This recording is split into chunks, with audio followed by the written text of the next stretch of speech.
Anyway, we're going to finish off this Tepley story and then sign off for today.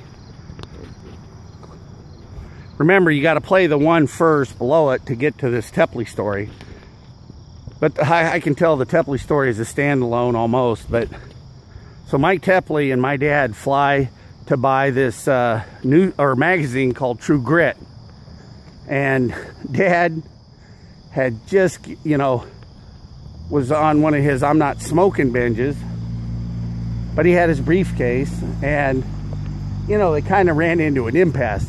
And Tepley tells the story like, okay, you got my dad and him on one side of this conference room table, you know, some big conference room, huge, and like 8, 9 people on the other side.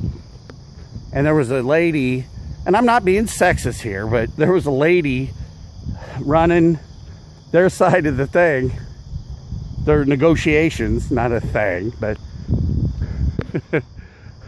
so, you know, they run into an impasse, and Dad's getting fidgety and anxious, and you know, he kind of wants to calm down. He's looking around, you know, really wish he would have had his cigarettes.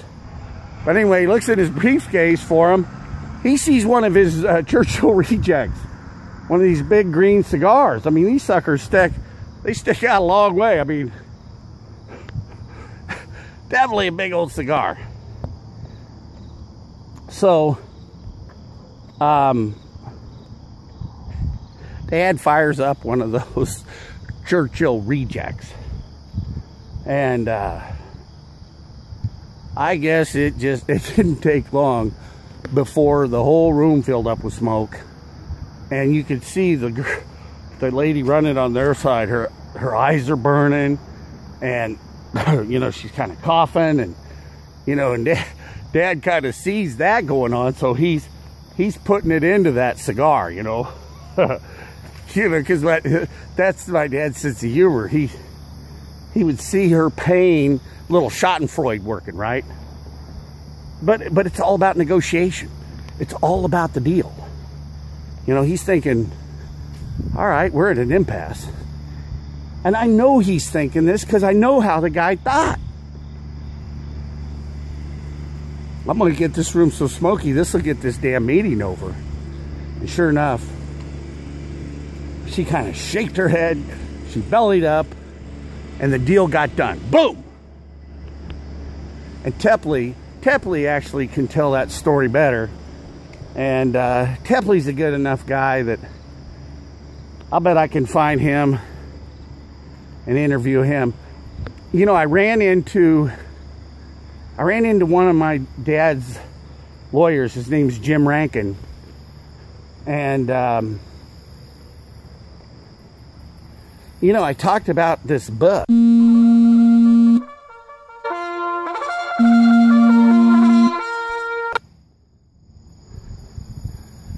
And, you know, I said, hey, would you collaborate? You know, just write a sentence, a quote, a paragraph, an essay, whatever you want to.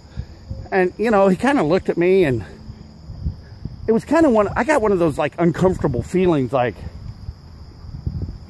no, he goes, I don't have time to do it. It's kind of like my brother snubbing me over, you know, those are my memories. I don't want to really talk about Dad.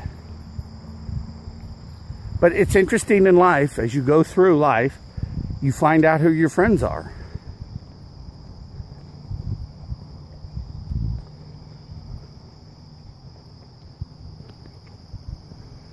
And sometimes that information can hurt you. When you find out that somebody you really want in your life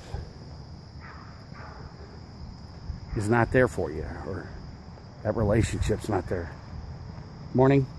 Morning. I kind of think of the feeling, you know, my dad had when, you know, he really realized that